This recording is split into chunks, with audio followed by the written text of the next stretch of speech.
see rühmitus ongi nüüd tegutsenud 30 aastat. Aastal 1995 siis mõned kunstitudengid Tallinnast siis alustasid selle rühmituse ettevõtmistega ja mõned neist on olnud stenograafia haridusega, kes on õppinud kunstiülikoolis stenograafiat.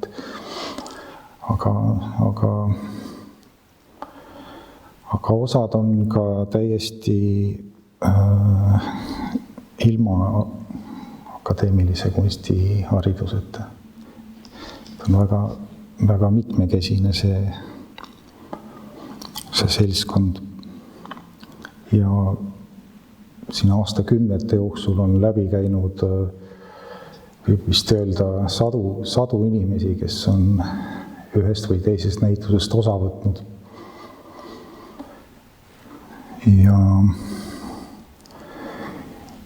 Ja aastate jooksul on ka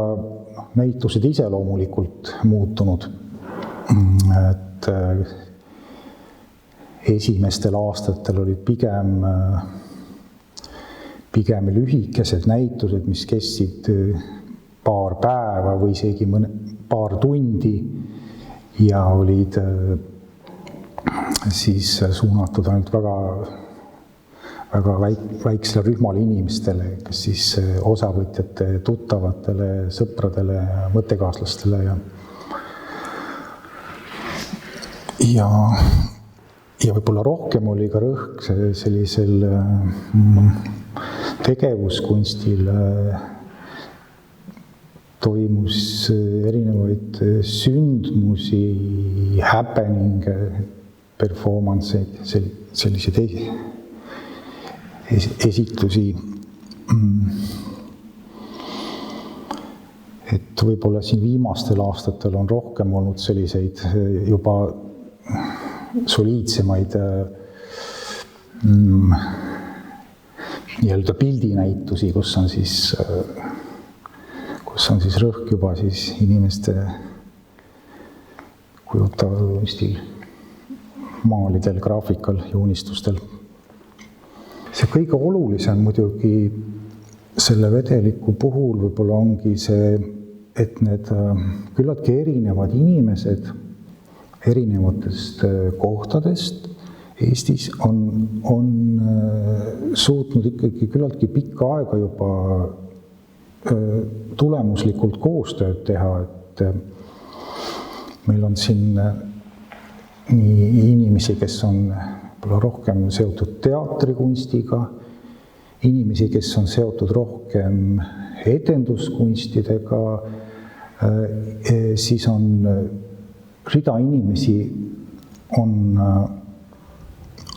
tulnud Stuudio 22-st, mis on seotud siis, kunagi on Tõnis Vindi poolt alustatud kunstirühmitus. Ja siis on ka päris noori, kes on tulnud viimastel aastatel ja me isegi veel ei tea, kuidas see koostöö edasi läheb, aga igastahes on väga huvitav alati vaadata, kui mõni noorem kunstnik tuleb oma töödega ja siis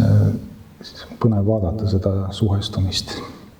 Aga muidugi ja rühmituse jaoks ta on ikkagi ka mingil määral mingisugune kokkuvõte ka,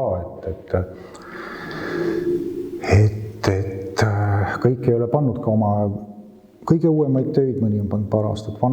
vanema töö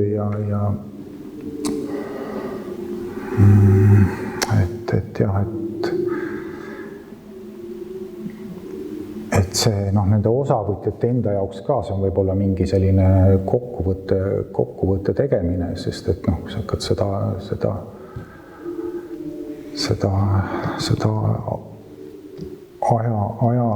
seda telge mõtlema, siis ikkagi päris pikka aeg, et kuidas inimesed on nagu olnud sellel juba siin jah, et